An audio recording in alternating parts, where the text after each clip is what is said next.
탈출기의 이야기를 독서로 듣고 있습니다. 탈출기는 창세기 다음에 오기 때문에 자주 읽히는 성경입니다. 근데 탈출기를 그렇게 자주 읽는 이유가 뭘까요? 이거 이스라엘의 역사 아닙니까? 하고 물으신다면 이스라엘의 역사이기 때문에 우리가 탈출기를 읽는 게 아니고 탈출기의 이야기가 바로 내 이야기이기 때문에 읽는 겁니다. 좀 더 구체적으로 말하면 신앙인인 나의 이야기가 이스라엘 민족들이 걸어가는 그 길을 통해서 내 삶도 똑같이 따라가기 때문입니다. 그렇기 때문에 탈출기를 읽으면서 이스라엘 사람들의 잘잘못을 보고 배울 건 배우고 경계할 거는 경계해야 됩니다. 노예 생활로부터 탈출기지요. 이게 우리 신앙생활의 시작점하고 똑같습니다.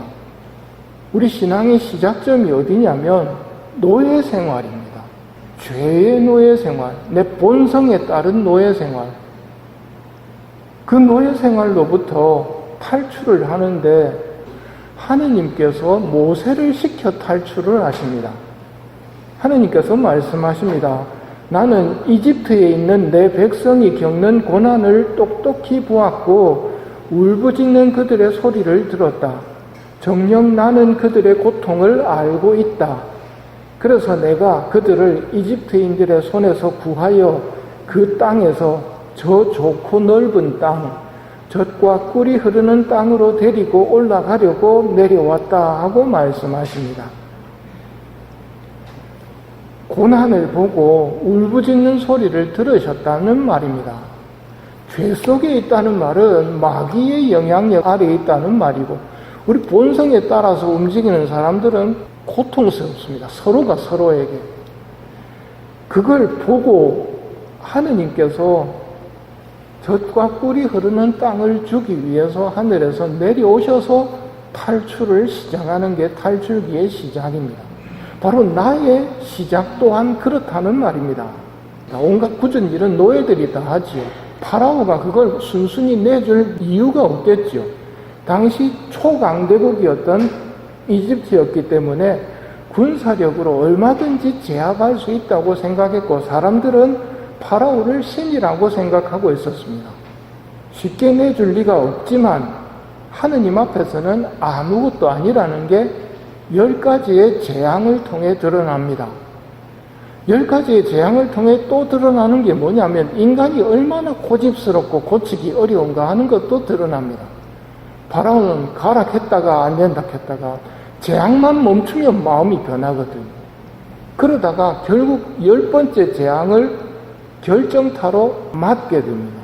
10번째 재앙은 파스카 성약, 1년 된 흠없는 수컷으로 양과 염소 가운데 마련해서 저녁 어스름에 잡아서 그 피는 짐승을 먹을 집에 두 문설주와 상인방에 발라라. 그 피가 무슨 역할을 합니까?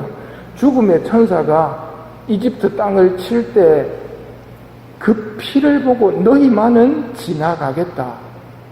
그 피 때문에 맏배가 살아납니다. 피가 무엇을 의미하겠습니까? 대신 희생됐다는 말입니다. 이 집에는 이미 죽었습니다 하고 피를 발라놓는 거거든요. 이건 신약에 와서 뭐가 됩니까? 예수님의 죽음입니다. 예수님의 죽음과 예수님의 피로 말미암아 죄를 사하여 주려고 너희와 많은 일을 위하여 흘릴 피다 하고 흘리셨죠. 그 피를 보고 우리가 죽지 않게 되었다는 말입니다. 그리고 이 10번째 재앙을 맞고는 파라오도 굴복을 합니다. 나가라고. 나를 위해 기도해달라고 하면서 내보내지요. 미사성제가 바로 그 10번째 재앙을 보여줍니다. 우리에게는 재앙이 아니고 10번째 기적을 통해서 해방이 시작되는 겁니다. 여기서 결정적인 게 나를 기억하여. 누구를 기억해야 됩니까? 멋지게 표현하면 하느님의 어린 양을 기억해야 됩니다. 그 하느님의 어린 양을 내주신 하느님 아버지를 기억해야 됩니다. 왜 희생되십니까? 하느님의 어린 양께서 죄를 사하여 주려고 희생되십니다. 우리 죄값을 위해서 우리 몸값을 치르시고자 하느님의 아드님께서 희생되신다는 말입니다. 어제 독서였죠. 이집트 땅을 나와서 갈대 바다 앞에 섰을 때 앞은 바다로 막히고 뒤는 파라오가 내가 무슨 짓을 한 거야 하면서 군대를 다 끌고 이스라엘 사람들을 잡으러 옵니다. 이때 이스라엘이 뭐라고 그럽니까? 불평하고 원망합니다. 불평하고 원망하는 이유는 죽을 데가 없어서 여기 광야에서 죽게 만드느냐고 대들기 시작합니다. 우리는 노예 생활을 했던 이집트로부터 탈출해서 약속의 땅으로 들어가는 사람들입니다.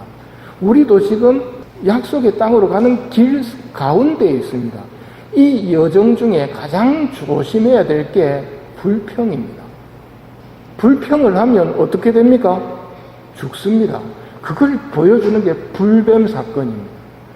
이집트에서 먹었던 것들 막 이야기하면서 하느님이 주시는 만나까지도 타성에 젖어가 이 보잘것없는 음식은 이제 물린다. 불평을 해야 됩니다. 불뱀이 나타나서 물어 죽이기 시작합니다. 하느님께서 방법을 주신 게 굴이 뱀이지요. 뭘 상징한다고요? 십자가. 저걸 바라본 사람은 살아났다라고 하거든요. 저기서 불평을 볼 수 있겠습니까? 십자가에는 불평이 없습니다. 그걸 보고 배워야 됩니다. 뱀 조심하십시오. 불평하다가 죽습니다. 광야길을 다 이야기할 수는 없지만 한 가지 여러분에게 꼭 말씀드리고 싶은 게 하느님께서 만남의 천막을 만들라고 그러십니다. 거기에 모세가 들어가면 하느님과 만날 수 있었기 때문에 만남의 천막. 오늘날로 치면 뭐겠습니까? 감실. 주님께서 마치 사람이 자기 친구에게 말하듯 모세와 얼굴을 마주하여 말씀하시곤 하였다. 만나주시는 하느님입니다. 근데 모세가 하느님만 만나고 있을 수는 없죠. 다시 진영에 돌아온 다음에도 눈의 아들 여호수아는 천막을 떠나지 않았다. 여호수아처럼 좀 사는 것이 어떨지 생각해 보시기 바란다는 말씀을 드리고 싶습니다. 감실 안에 현존하시는 예수님 곁에 머무는 것. 신약에 와서는 안나 예언자가 그걸 보여주죠. 과부가 되어 84살이 되도록 성전을 떠나지 않고 밤낮 없이 단식과 기도로서 하느님을 섬겨왔다. 이 삶이 어쩌면 가장 복되게 이 세상을 보내는 방법입니다. 코로나 시대에 그게 됩니까? 코로나 시대에 맞는 방법을 쓰면 됩니다. 집에 기도하는 장소를 만들 수 있다면 좋고 없으면 산책하듯이 집을 빙빙 돌면 됩니다. 나와서 하느님과 같이 걸어가는 겁니다. 이때 뭐가 필요하겠습니까? 심령성체. 내 안에 와주십시오 하고 예수님을 모신 다음에 예수님과 함께 걸어가는 겁니다.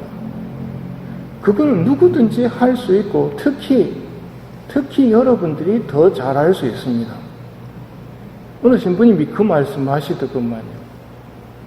내 나이가 어때서 기도하기 딱 좋은 나이인데 여러분 지금 나이가 기도하기 딱 좋지 않습니까? 신부님 저는 아파서 더 할 나위 없이 좋습니다. 그걸 봉헌하면서 기도하시면 된단 말입니다. 여기서 말씀드리는 기도는 기도문을 외워나가는 게 아니고 하느님을 의식하고 하느님에게 귀를 기울이고 그러면서 짧은 화살 기도를 반복하면서 하느님 곁에 머물면서 섬기는 삶.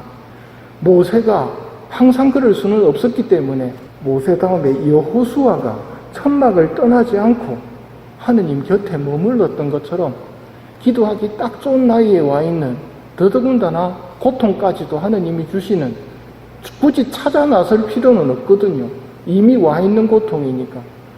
그렇게 산다면 우리의 탈출은 멋지게 이루어질 것이고 나의 탈출뿐만 아니라 다른 많은 이들의 탈출까지도 가능할 수 있을 거라고 생각합니다.